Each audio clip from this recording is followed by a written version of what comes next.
Ребят, всем привет! В моем сообществе на главной странице канала не так давно я писала о том, что наконец-то я созрела снять видео вопрос-ответ, потому что не на все ваши вопросы, не на все ваши комментарии я успеваю ответить под видео. И вот сегодня, именно сейчас, будет такое видео. Итак, начинаем. Начнем по порядку. Вот первый вопрос о том, что человеку очень интересно, как проходит в это время тайное обучение, вообще ее образование, как она учится. Ну, я скажу так, что это нелегко, потому что когда началась война 24 февраля, всех наших детей перевели на дистанционное обучение. Мы буквально в первую неделю войны уехали в Болгарию, и Тая у нас человек тяжелый в плане дистанционки. Учиться она не любит, то есть над ней надо стоять и гавкать. А меня не хватает, потому что я с Алисой постоянно. Ну и, честно сказать, всю весну Тая особо не напрягалась, ничего не делала. Ну, учитель у нас очень хороший, классный руководитель, которого я давно знаю. Это бывшая классная руководительница моей старшей дочки Аси. Ну, она закрыла глаза, Таю, конечно, перевели в следующий класс. Но на самом деле я понимаю, что вот сейчас уже осень скоро, и так продолжаться не будет. У нас опять дистанционка в наших школах, потому что документы из нашей школы мы не забрали, и в другой стране учиться я пока не вижу, это как вариант не рассматриваю, потому что она русский, украинский, английский тяжело осиливает, вот, а в другой стране, например, какой-то греческий или албанский, ну, это вообще какой-то страх, и вообще не рассматриваю этот вариант. Будем учиться дальше, продолжать дистанционно, буду больше ее заставлять делать домашние задания, буду над ней стоять, в общем, разговариваю с ней вот все лето, убеждаю, что учеба нужна, нельзя не учиться. Тяжко. И, конечно, Тая вот из тех деток, которых... Она любит ходить в школу, она любит общаться, очень любит коллектив, любит общение какое-то с детьми.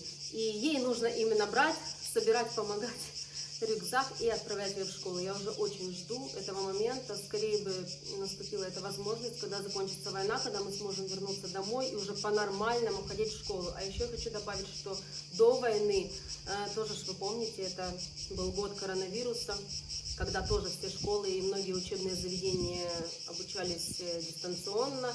И получается, я не знаю, какое образование вообще получат наши дети, но это страшно. Идет какая-то деградация общества из-за всех этих вирусов и войн.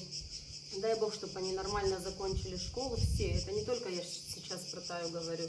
И дай Бог, чтобы как-то устроились в жизни, нашли себя, нашли работу, нашли свой путь. Ну, это самое главное, наверное. Следующий вопрос. Есть ли у вас статистика стран, которые смотрят больше всего ваш канал, и удивляет ли вас эта статистика? Мне уже смешно, потому что да, статистика есть, и статистика очень удивляет, очень сильно. На первом месте в процентном соотношении у меня, конечно же, Соединенные Штаты Америки, и у меня очень много американцев, которые смотрят меня изначально. На втором месте на данный момент, не поверите, не Украина, не моя родная страна, а на втором месте Россия, да. Россиянам интересен мой канал, мои видео, и то, о чем я рассказываю, мои влоги, путешествия, ну и вообще моя жизнь. Вот. На третьем месте у меня на данный момент Украина и Германия примерно в процентном соотношении поровну. Ну и дальше уже пошло. Норвегия. Конечно же, я забыла еще упомянуть очень большой процент бразильцев. Это тоже меня очень сильно удивляет, потому что я никогда не была в Бразилии. Может быть, когда-то в будущем мы там побываем, но пока планов на такие поездки однозначно нет. Ну, в общем, примерно так. Ну и, конечно, хочу добавить, что статистика меняется, плюс-минус, какой-то процент поднимается, какой-то опускается. Но вот последние, наверное, 3 месяца летних остается так, что Штаты первое место, Россия второе место и Украина с Германией третье место. И Бразилия тоже примерно такое же процентное соотношение, как Украина и Германия. Рассматриваете ли вы в будущем переехать в Соединенные Штаты Америки?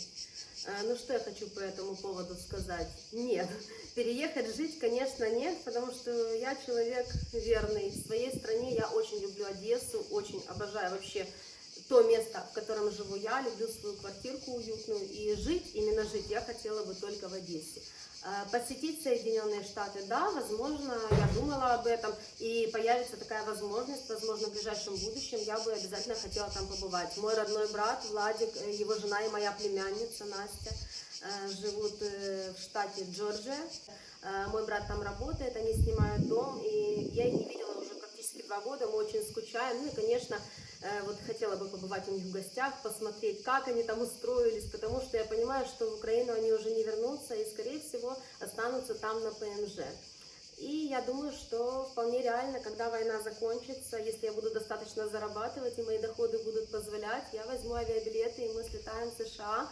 Но на данный момент, конечно, я этого сделать не могу, потому что у нас большая семья, детей много, и Алиса уже идет как полный взрослый, и авиабилеты очень дорогие. Я думаю, что это минимум $600 на человека, и для нас сейчас это неподъемная сумма, поэтому это планы на какое-то будущее неопределенное. Ну вот немножко саркастический такой вопрос от криворожанина. Вы будете продолжать отдыхать? Ну, человек реально думает, что мы сейчас на отдыхе, что мне больше делать нечего, и полгода я только тем и занимаюсь, что езжу по морям. Ну, в общем, все понятно с этим вопросом. Я могу ответить конкретно этому человеку, что мы не отдыхаем, мы пережидаем войну в других странах, чтобы мои дети были в безопасности. Но когда война закончится, мы обязательно будем продолжать отдыхать. Я надеюсь, вам цикады не мешают, я к ним уже привыкла, вообще их не слышу. Вот один человек задал очень много вопросов в одном сообщении, в одном комментарии. И я, конечно, на все, наверное, ответить не смогу, что-то допишу, но отвечу вот на самые основные. Он спрашивает, как долго моя мама с нами. Моя мама с нами все лето, она приехала в последних числах мая, приехала в Болгарию, побыла там неделю, уже потом из Болгарии мы вместе с ней переехали в Албанию, и из Албании вот сейчас переехали в Грецию. Ну и вот продолжение его вопроса, что будет, если война затянется на годы. Это тяжелый для меня вопрос, и, ну, конечно, мы стараемся об этом не думать, и думать, что этого не случится. Но моя мама продолжает оставаться с нами, пока она тоже домой не собирается, и я понимаю, что если так будет, я не могу вот так вот брать детей и постоянно каждый месяц дергаться с места на место, куда-то переезжать, это тяжело. И надо, наверное, определиться уже на какой-то конкретной временной стране, в которой мы останемся до окончания военных действий, и уже из нее никуда переезжать не будем. И я эту страну выбрала. Это страна Грузия. Знаете, почему Грузия? Не потому, что я там была много раз. Я ее очень люблю. У меня там есть родственники в Тбилиси, там сейчас живет моя сестра двоюродная. Еще там у меня есть мой лучший друг Бадри. Вы, наверное, помните его из некоторых моих прошлых видео грузинских. Вот. И я знаю, что если я приеду в Тбилиси, Бадри во многом мне поможет. Поможет с жильем, поможет с какими-то моментами по моей работе, касающихся моей работы. Вот. И, ну, мне будет комфортней, если все-таки кто-то там будет рядом. И вот сейчас, на данный момент, я думаю, что если война затянется, какое-то время мы пробудем в Грузии. Как много предложений выйти замуж вы получаете ежедневно? Ну, целыми днями просто получаю предложения. На самом деле смешной вопрос. Ну, понятно, что это вопрос шуточный, но за свою жизнь я получала таких предложений серьезных, наверное, 7 или 8, из которых 3 раза я выходила замуж. Точно официально. Ну, вообще, если серьезно, то под каждым видео такой вопрос: marry me. Ты выйдешь за меня замуж? И еще насчет моей дочки Аси, этот вопрос, в принципе, прилетает постоянно. Ну, естественно, я на него не отвечаю, но это глупо на него отвечать. Вот вопрос следующий по Албании. Почему вы уехали из Борща? Вроде там и пляж, и место спокойное. Честно скажу, Борщ вообще обалденный поселок, пляж отличный, вообще шикарное место, в которое я обязательно вернусь. Почему уехали? Ну, во-первых, мы там пробыли весь июнь, целый месяц, и я на тот момент платила 700 евро за отель, включая завтраки. Июль всегда дороже, разгар сезона, и хозяйка отеля уже подняла цены, и мне было немножко дороговато. Это первая причина, по которой мы уехали. И вторая причина – это то, что мы без автомобиля. Конечно, я хотела показать вам больше Албании, разные Албании, не только этот шикарный пляжик, мой любимый в Борще. Поэтому мы уехали в Дуррес.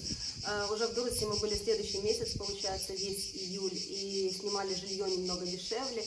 Ну вот, в принципе, основная причина. Но в Борщ я обязательно вернусь в следующем году с семьей. Очень хочу, потому что Борщ мне очень понравился. Я вообще в восторге от этого поселка.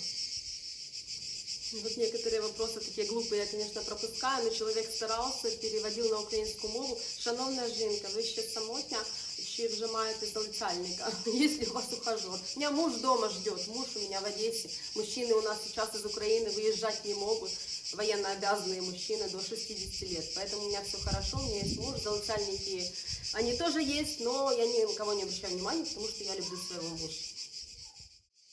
Вот дополнение о муже. Человек не спрашивает, наверное, это просто утверждение. Я переживаю, как там ваш муж. Ну, мой муж в Одессе. В одном из предыдущих видео, ссылочку я оставлю вот здесь, я как раз показывала подробно, как мой муж и чем он занимается. Он сейчас в спасательном отряде. У них идет полная подготовка, очень серьезная, в случае, если наш город, нашу Одессу будут очень сильно бомбить с авиации или ракетные удары, и если будут массовые разрушения зданий, то он тот человек, который будет помогать вытаскивать людей из-под завалов. Не хочу об этом думать, я надеюсь, что этого не случится, и пусть его обучение просто останется какой-то такой практикой и опытом для него. Ну вот так. Достаточно ли вы зарабатываете на своем travel-блоге? Ну, конечно, нет. Конечно, недостаточно, потому что YouTube это такая непостоянность, непостоянные заработки, непостоянный доход. Многое зависит от рекламодателей, от сезона. Как-то летом, вот я уже заметила по статистике, летом у меня всегда доход очень сильно падает, а осенью в конце ноября наоборот растет. Зима у меня стабильно средняя, так плюс-минус, ну весна тоже. Но летом, наверное, вот самый убыток в YouTube. Я не знаю почему, с чем это связано, понять не могу. Ну и еще новогодние праздники, это, наверное, не только в Ютубе, а стабильно во всех видах деятельности, когда доходы очень сильно падают. Ну, конечно, я хотела бы зарабатывать больше, и я к этому стремлюсь, я очень стараюсь. Какие ваши планы? Я так понимаю, речь, наверное, идет о будущем. Ну, самый главный план — дождаться окончания войны и вернуться домой. Наверное, когда я вернусь домой, я месяц вообще не буду выходить из своей квартирки, я буду вот дома, на кухоньке что-то готовить, заниматься бытом, вообще месяц просто никуда не буду ездить, хочу немножко отойти морально. Ну а вообще планы на будущее до окончания войны, ну как я уже сказала в одном из предыдущих ответов на вопрос, что пока мы будем в Грузии, вот сейчас как раз мы собираемся на днях из Греции уезжать, переедем в Батуми, побудем в Батуми пару недель буквально, пока еще море теплое, пока еще бархатный сезон. Хочу, чтобы дети просто побыли у воды. А потом уже в конце бархатного сезона мы переедем в Тбилиси. Я как раз сейчас занимаюсь поиском жилья в Тбилиси, ищу какую-то недорогую бюджетную квартиру, где мы будем жить. Ну, конечно, желательно двухкомнатную, потому что мама с нами, ей нужно отдельное пространство. Ну, вот как-то так.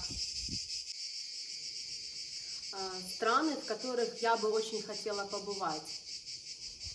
Ну, у меня их много, у меня список большой. В первую очередь это Индонезия, это Бали. Я бы хотела уехать на несколько месяцев, снять какую-то недорогую виллу в Убуде или где-то на берегу океана, ну и побыть там с детьми. Но это, конечно же, будет уже после окончания военных действий. Что еще? Не поверите, но это Исландия. Исландия меня всегда привлекала своими гейзерами, какими-то невероятными пейзажами. И я мечтаю приехать в Исландию, взять в аренду машину, какую-то побольше, чтобы мы все поместились прямо в аэропорту. И путешествовать своим ходом по Исландии 2 недели, от гейзера к гейзеру, от кемпинга к кемпингу, останавливаться в разных красивых местах. Ну, увидеть именно всю страну, вот с детьми хочу. Давно об этом думаю, но как-то никак к этому не приду. Ну и, конечно, одна из главных стран, где я хотела бы побывать. Сейчас вас удивлю. Вы, наверное, думаете, Европа, там какая-то европейская страна. Ну нет. Это Африка и это Намибия. Именно Намибия, эти пески, этот океан, это вот мечта моего детства. И я знаю, что в Намибию я обязательно полечу. Это прям вот 100%. Я кайфую от этого дома, от этого места. И еще хочу сказать одному очень хорошему человеку, Ставросу, хозяину этого дома. Ставрос, огромное вам спасибо за ваше гостеприимство, за все, что вы для нас сделали, за вашу помощь в каких-то наших моментах таких. Я очень благодарна. И вот ваш дом, я в него влюбилась, и я хочу сюда вернуться следующим летом. Я вам напишу. И хочу вернуться с семьей, с детьми. Спасибо за все. И вот увидела еще пару вопросов. Куда путь держать будете? Может, уже в Одессу, там более-менее уже спокойно. Да и деньги нужно брать где-то на аренду, еду, одежду. Или вам хватает с канала? Ну, по поводу Одессы, конечно, я очень хочу домой, но для меня нет такого, что более-менее спокойно. Пока война, там неспокойно, потому что тревоги каждый день, и прилеты могут быть в любое место, в любое время, тоже каждый день. Помните, как в Виннице? Люди просто шли, кто-то в медицинский центр, пришел анализы сдавать с утра, и прилетела ракета в центр города в спокойное время, среди бела дня, в город, который до этого не бомбили. И на данном этапе я просто боюсь пока младших детей возвращать вообще в Украину. Поэтому побудем мы еще пока где-то в Грузии. Наш путь сейчас лежит в Грузию. Ну, а по поводу финансовой стороны, конечно, денег всегда не хватает, и канал много не приносит, как многие думают. Но если бы я оставалась в военное время в Одессе, я бы там вообще не снимала никаких видео, ничего не снимала, потому что запрет на съемку, на море не походишь, в городе тоже снимать особо не разрешено. И там бы я вообще ничего не зарабатывала именно с Ютуба. Ютуб бы мне ничего не приносил, и канал мой как travel-блог бы просто остановился временно до окончания войны.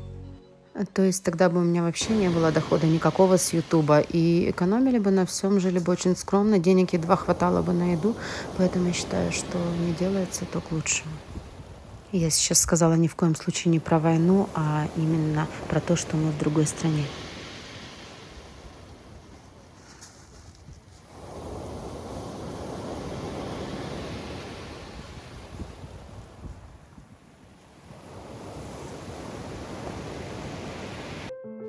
Ронни спрашивает, есть ли у нас планы уехать в одну горную страну.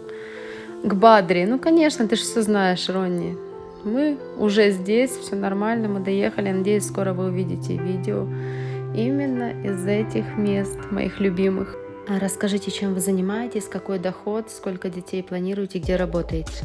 На данный момент я в первую очередь мама 3 детей. У меня travel-канал, который я стараюсь развивать, двигаться вперед и делать его лучше, интереснее и полезнее. Сейчас это основной мой доход, он бывает разным в зависимости от сезона, от рекламодателей, как я уже говорила раньше. О детях. У меня 3 дочки, у мужа 2 сына и дочь. Мы родили Алису, итого у нас 6 детей на 2. По-моему, достаточно, нужно этих теперь вырастить, воспитать. Если такой формат видео вам интересен, напишите в комментариях, и иногда таким видео быть на моем канале. Всем пока!